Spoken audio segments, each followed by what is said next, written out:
महाराष्ट्र क्रांती news, आवाज सर्वसामान्यांचा। कणकी जरूर मार्गावरील पूल उंच करण्याच्या मागणीसाठी गोरसेनेचे निवेदन।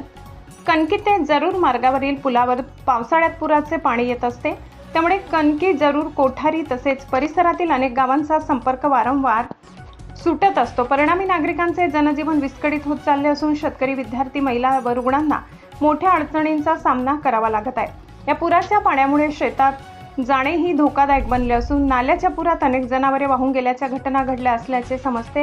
या गंभीर समस्येची दखल घेत कणकी जरूर दरम्यान उंच व कायमस्वरूपी पुलाचे बांधकाम तातडीने करण्यात यावे या मागणीसाठी गोरसेनेच्या वतीने किनवटच्या तहसीलदार यांना निवेदन देण्यात आले असून त्यांच्या प्रति उपजिल्हाधिकारी, जिल्हाधिकारी नांदेड तसेच किनवट व माहूर विधानसभा मतदारसंघाचे आमदार भीमराव केराम यांनाही पाठवण्यात आले।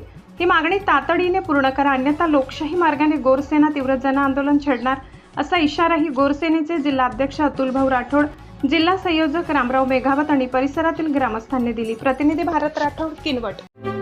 अशाच नवनवीन बातम्या पाहण्यासाठी आमच्या महाराष्ट्र क्रांती न्यूज या YouTube चॅनलला लाईक करा, सबस्क्राईब करा आणि बेल आयकॉनला प्रेस करा।